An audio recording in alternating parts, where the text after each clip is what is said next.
So how do you define yourself as a leader? I would say that leadership is about influence, and I think in the way I define myself as a leader, I try and be an influential person, and I think that can come in two ways. One is a little bit more deliberate in trying to influence people, but the other is really setting the right example and the right tone, and actually having people want to follow and emulate the example that you're setting for other folks. So I think, as a leader, sometimes you don't know you're leading an individual, but they could be secretly be following in your footsteps or are actually learning lessons from you on the sideline. So I think it's really important to always um, carry yourself in a way that is that people would want to follow in your footsteps. Now, did you plan your success for your career? I think when it comes to success, we set out goals for ourselves.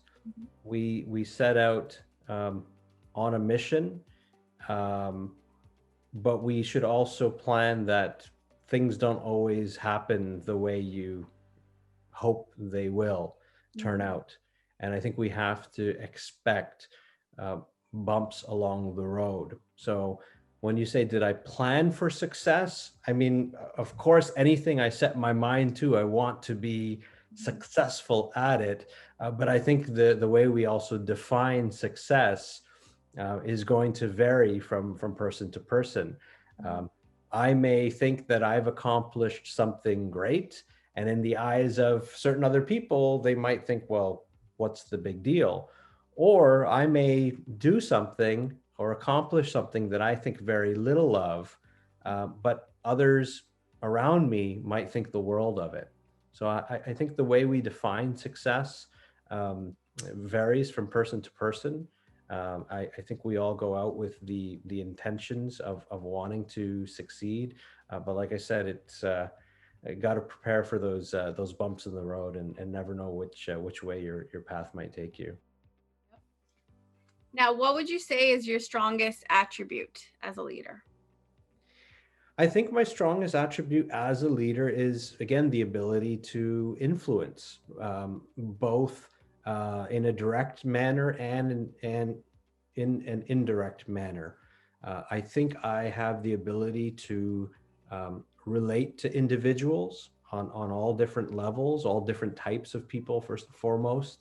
I think I have a great ability to find um, um, commonalities and the ability to build bridges with people. And I think when you can build those connections with people, you have the ability then to influence.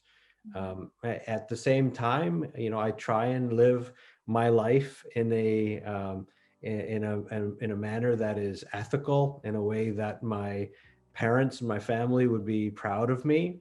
And if that sets a good example for whether it's colleagues or employees, friends, family, my children, then I think I think I'm pretty good at influencing people in figuring out how to do the right things and pick the right path. Now, what makes you the most proud as a leader in your career?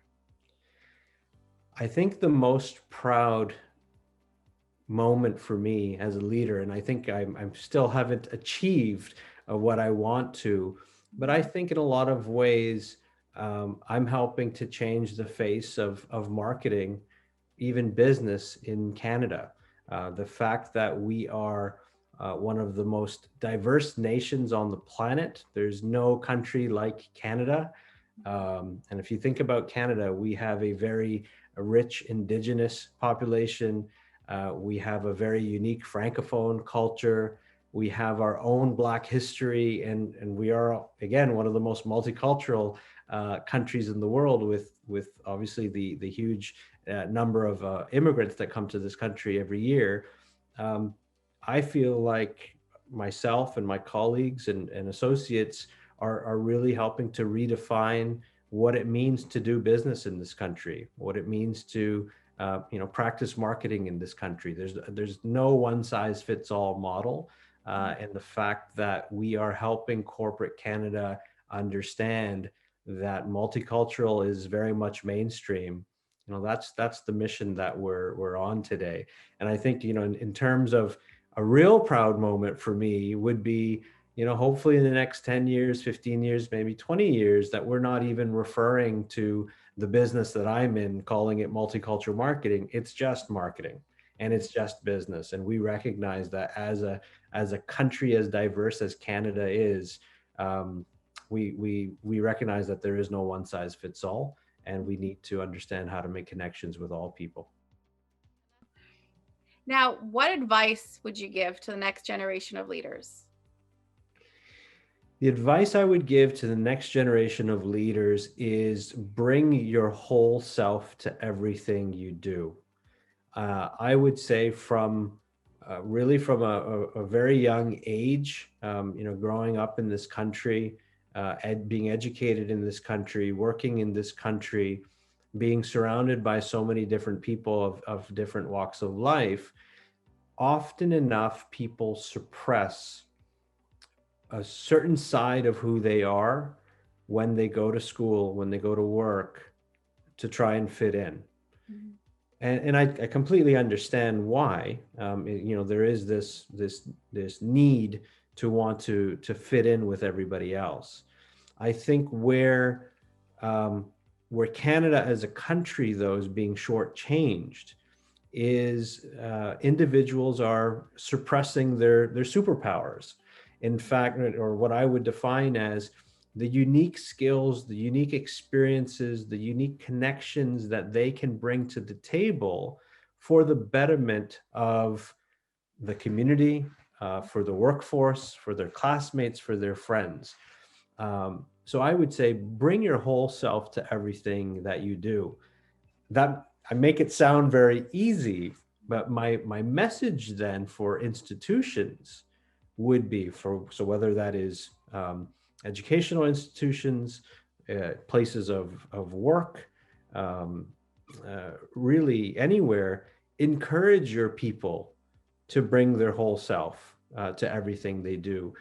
Create an atmosphere where people can feel free to not suppress, who they are or what they are when they go home, and bring their whole selves to work. So we can actually all learn from one another. And really, I'll use in the case of the business world, it's when we bring that diversity of experience and that diversity of thought to the workforce. I mean, that's when big things really happen. So that's the advice that I would give to everybody.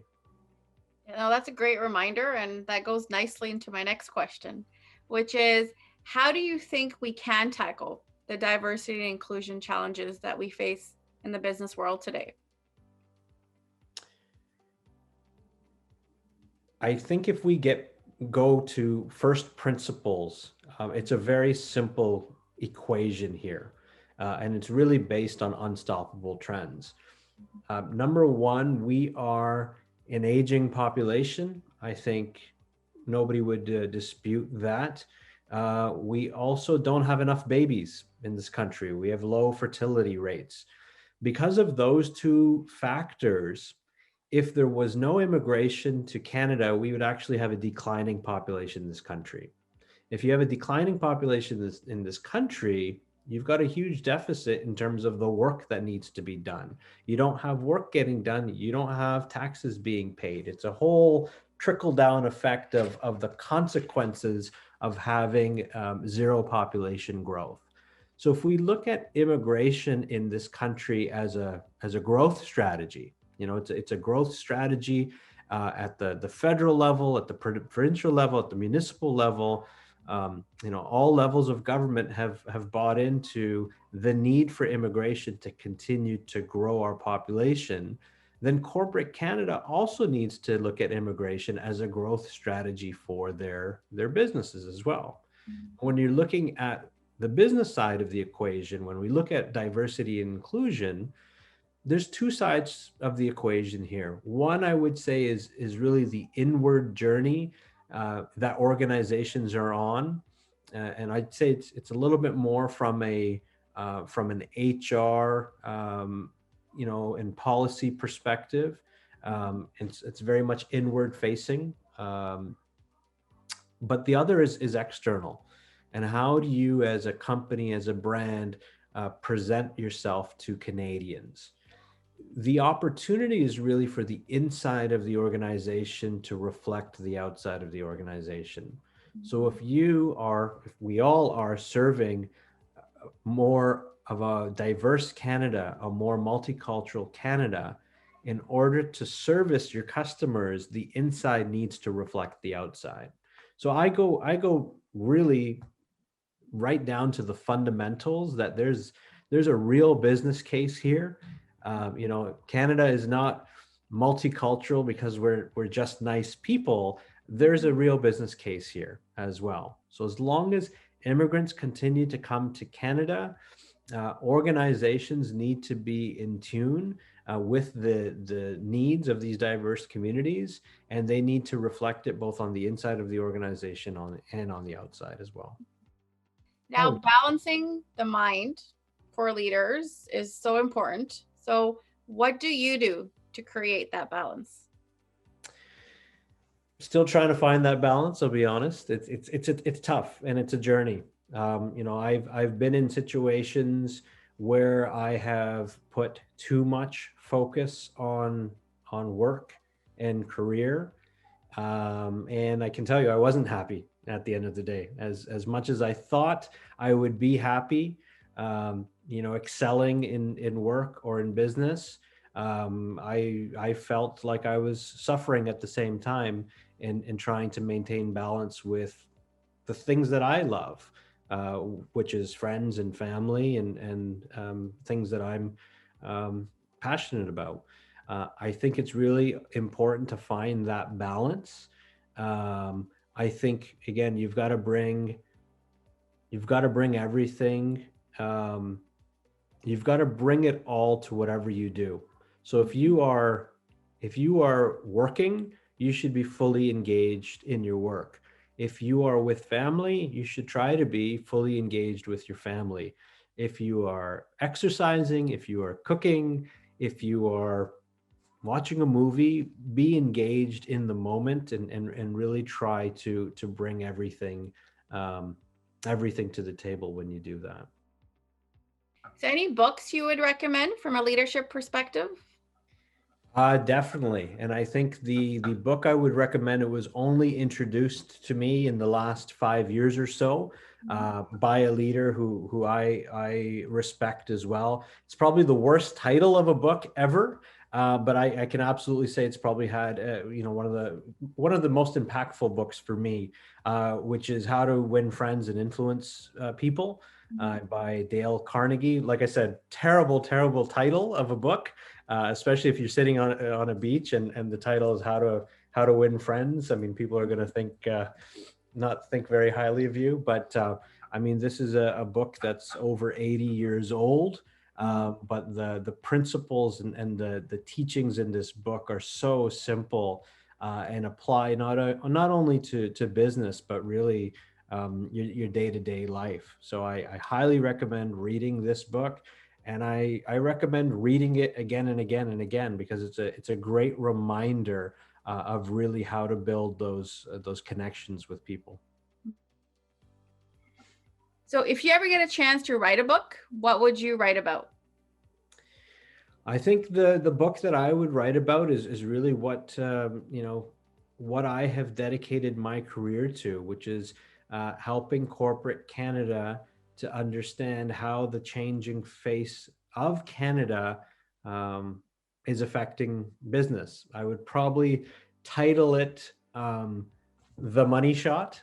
Yep. And the reason why I would call it The Money Shot is, just looking at money in Canada, there's two very important lessons that we can learn from it. One is our money itself is colorful, it's diverse. So in order to make money in Canada, we need to keep diversity top of mind. Number two, it's all about money at the end of the day as well. So for corporations to understand this journey of diversity and inclusion, or closer to my world, which is multicultural marketing, they need to understand at the end of the day, we are accountable to stakeholders, whether that is owners of a company, shareholders, even the employees that we employ. We have to pursue this path, this mission, with a mindset of growth. And with growth, at the end of the day, comes with money, with profit as well. But you can, I mean, not to be cliche, but you can absolutely have profit with purpose. You can be a force of good while still being a force for growth as well. So I would say The Money Shot by Bobby Sahni. If we put you on the cover of Time magazine, what would you like it to say? The cover of Time magazine. Mm-hmm. The title would say Erasing Racism. Mm-hmm. How one Canadian entrepreneur is on a path to change perceptions of the people around us. Something like that. I think there's got to be a higher calling to everything we do. I feel that the work that I do, in trying to bring multicultural communities to the forefront, hopefully it's helping to um, shatter certain stereotypes about people. It's helping people to understand really the power and the benefits of diversity, and ultimately hopefully over time, we were able to eradicate racism as a result. So that's probably where everything ladders up to me ultimately, for me ultimately. Now, if I were to ask you to give a quote that you would like to be your legacy as a leader, what would that be? I mean, I can give you a quote from a multicultural marketing perspective, which I would like people to understand, in how to understand this opportunity. I would say multicultural isn't your market. Your market is multicultural. I think that really defines Canada. I think that defines the business opportunity at hand for corporate Canada to actually drive growth for their businesses.